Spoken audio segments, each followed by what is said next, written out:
It starts the same way a daytime stop does. The lights flash in your rearview mirror. You ease onto the shoulder, engine idling, hands on the wheel. Maybe you've been through this before, and maybe you haven't, but there's something different about this moment, and on some level you already know it. The sun went down hours ago. The road is dark.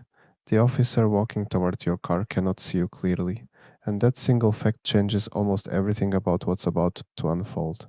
Here's what most people don't realize: the legal rules that govern a traffic stop don't actually change when the sun sets. The Fourth Amendment reads the same at midnight as it does at noon.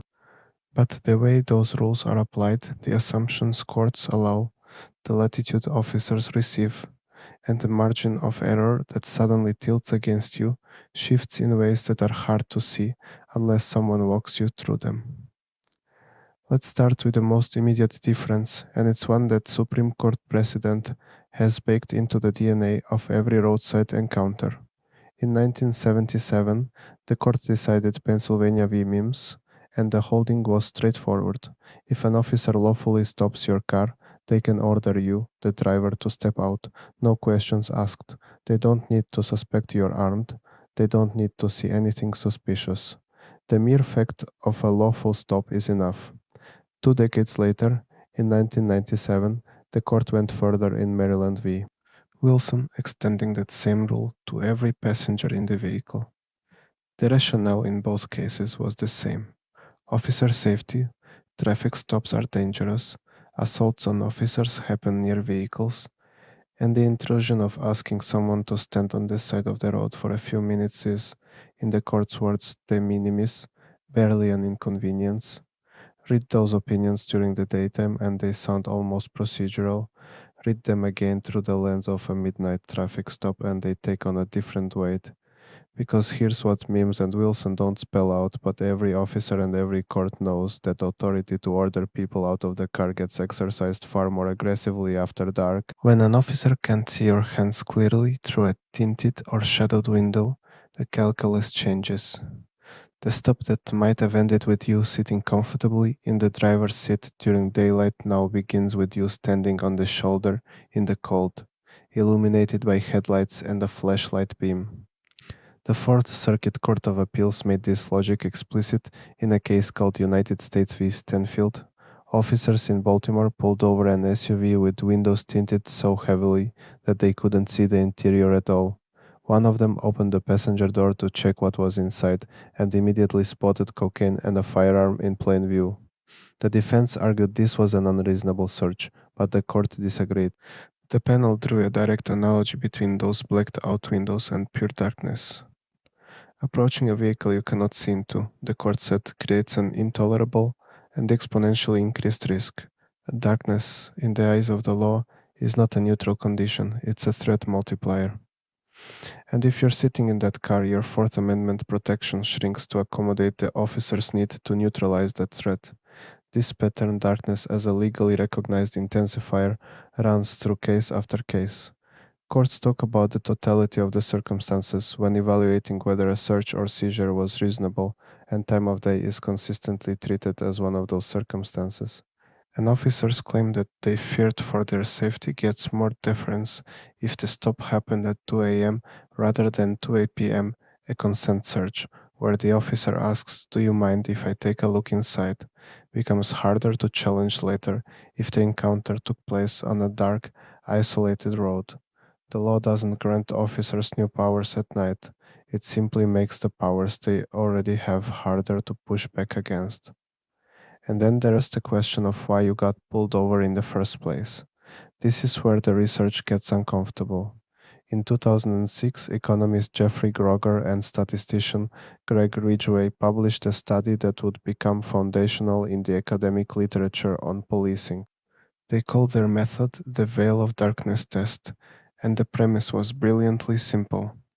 During daylight hours, an officer can see the rays of a driver before deciding to initiate a stop.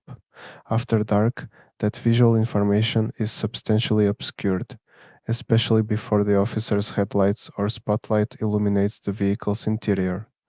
If racial bias plays any role in stop decisions, you'd expect to see a measurable difference in who gets pulled over when the sun goes down.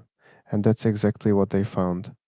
In the data they analyzed from Oakland, California, the racial composition of stopped drivers shifted noticeably between daylight and darkness, consistent with the hypothesis that race, consciously or not, influenced daytime stop decisions. The Stanford Open Policing Project, launched in 2015 by researchers including Cheryl Phillips, Sharad Goel, and Emma Pearson, scaled this kind of analysis to an unprecedented level. The team collected more than 200 million traffic stop records from across the United States and published their core findings in the journal Nature Human Behavior in 2020. Their results reinforced and deepened what Grogger and Ridgeway had found. Across the jurisdictions they studied, the share of black drivers pulled over dropped by 5 to 10% after dark, right around the moment when a driver's race became harder to discern from a patrol car. In Texas, the numbers were stark. Roughly 25% of drivers stopped in the twilight hour before sunset were black, compared to roughly 20% in the hour after dusk. The researchers also found that black and Hispanic drivers were searched at 1.5 to 2 times the rate of white drivers, and that applying the project's threshold test, a more rigorous statistical measure than simple hit rate comparisons, revealed that officers consistently required less suspicion before searching minority drivers than white ones. Now, none of this means that every nighttime stop is illegitimate or that every officer is acting on bias. What it does mean is that the darkness that makes it harder for an officer to see you also paradoxically expands the set of reasons a court will accept for why that officer decided to pull you over in the first place. If you're driving at night, the things an officer can claim they observed, a slight swerve, a failure to signal within the legally required distance, an object dangling from the rearview mirror, are harder for you to dispute later, because there's rarely anyone else on the road to witness what actually happened. It's your word against theirs, and theirs comes with a badge.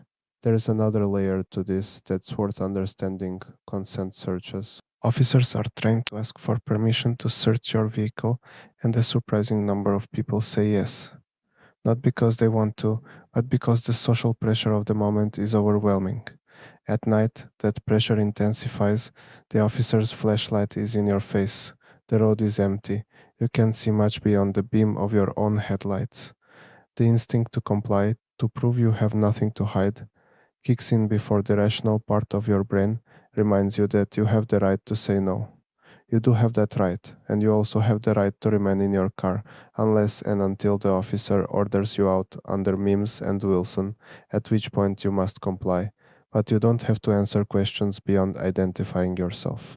You have the right to ask whether you're free to leave once the officer has completed the purpose of the stop, and if the stop extends beyond what's necessary to write a ticket or issue a warning, you have the right to ask calmly, respectfully, what the officer's reasonable suspicion is for continuing to detain you.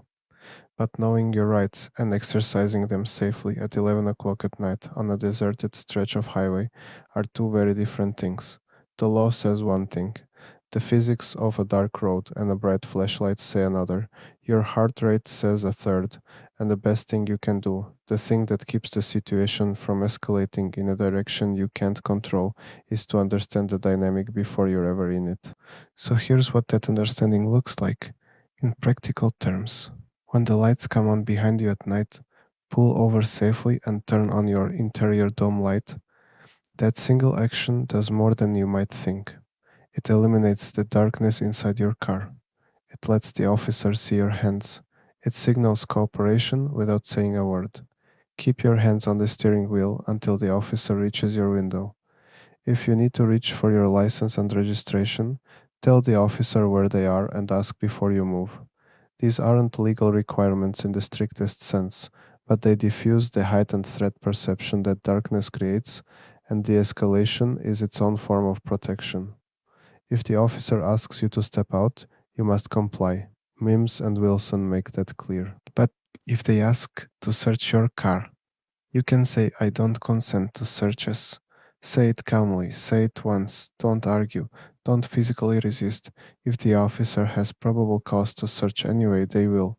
But if they don't, your refusal, clearly stated, closes a door that would otherwise swing wide open. Remember that courts have consistently held that darkness amplifies officer safety concerns. That's not a legal loophole, it's the way the Fourth Amendment's reasonableness standard works. It bends toward the circumstances, and darkness is a circumstance that weighs heavily on the officer's side of the scale. The same furtive movement that might be dismissed as a nervous fidget in broad daylight can be cited as reasonable suspicion after midnight. The same traffic infraction that gets a warning at noon can become the basis for a prolonged investigative detention in the dark. This isn't a warning to be afraid of the police. It's a reminder that the legal landscape you're standing on shifts beneath your feet depending on when the clock reads. The Constitution doesn't have a nighttime mode, but the way it's interpreted in the real world, on real roads, with real officers making split-second judgments about threat and safety, that changes the moment the sun goes down. And the more clearly you see that, even in the dark, the better your chances of driving away safely.